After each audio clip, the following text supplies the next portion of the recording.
வணக்கம் நண்பர்களே, AKS creative கிரியேஷனுக்கு உங்களை அன்போடு வரவேற்கிறேன். இன்றைக்கி நம்ம பார்க்க போகிறது ரொம்ப க்ரீமியாக ரொம்ப ரிச்சாக ஒரு ரோஸ் மில்க் ரெசிபி தான் பார்க்க போகிறோம். வாங்க இப்போ எப்படி பண்ணுறதுன்னு சொல்லி பார்த்துடலாம்.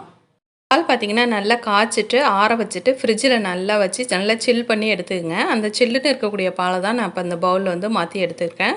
இதோட பார்த்திங்கன்னா நம்ம தேவைப்படுற அளவுக்கு ரோஸ் மில்க் எசன்ஸ் வந்து சேர்த்துட்டு அதை கலந்து விட்டுடலாம். இது கலந்து விட்டதுமே ரொம்ப அட்டகாசமாக அந்த ரோஸ் மில்கோட கலர் வந்து நமக்கு அழகாக கிடச்சிருச்சு. கலர் பார்க்கும்போதே அழகாக இருக்கு இல்லைங்களா? அடுத்து பார்த்திங்கன்னா நம்ம தேவைப்படுற அளவுக்கு இனிப்பு சுவைக்கு ஏற்றா போல் ஜீனியும் சேர்த்துடலாம்.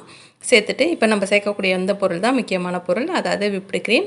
ஆல்ரெடி விப்டு க்ரீம் எப்படி செய்கிறது அப்படி சொல்லி நம்ம சேனல்லே ஒரு வீடியோ நான் போஸ்ட் பண்ணியிருக்கேன். அதுக்கான லிங்க் டிஸ்கிரிப்ஷன் பாக்ஸில் தரேன், செக் பண்ணி பார்த்துங்க.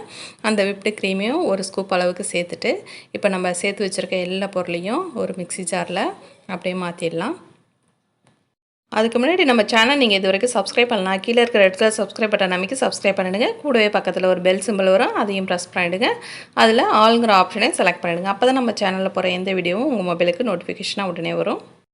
அடியில் கரையாமல் இருக்கக்கூடிய அந்த ஜீனி எல்லாத்தையும் வந்து இந்த மிக்ஸி ஜாருக்கே ட்ரான்ஸ்ஃபர் பண்ணிவிட்டு லைட்டாக ஒரு சுற்றி எடுத்துருங்க. அவ்வளோதான். இங்கே பாருங்கள், அப்படியே க்ரீமியாக எவ்வளோ க்ரீமியாக இருக்குது பார்த்தீங்களா? நமக்கு ரொம்பவே டேஸ்டியான க்ரீமியான ரோஸ் மில்க் வந்து ரெடி ஆகிடுச்சுங்க. இப்போ அதை நம்ம சர்விங் கிளாஸுக்கு ட்ரான்ஸ்ஃபர் பண்ணிடலாம். இதை போல் செஞ்சு கொடுத்தா குழந்தைங்கள்லேருந்து பெரியவங்க வரைக்கும் எல்லாருமே விரும்பி சாப்பிடுவாங்க. கண்டிப்பாக ட்ரை பண்ணி பாருங்கள். எப்படி இருந்ததுன்னு சொல்லி கமெண்டில் ஷேர் பண்ணுங்கள். வீடியோ பிடிச்சிருந்ததுன்னா மறக்காமல் லைக் பண்ணுங்கள். உங்கள் ஃப்ரெண்ட்ஸ் அண்ட் ரிலேட்டிவ்க்கும் ஷேர் பண்ணுங்கள். வேறு ஒரு இன்ட்ரெஸ்டிங்கான வீடியோட உங்களை மீண்டும் சந்திக்கிறேன். வணக்கம்.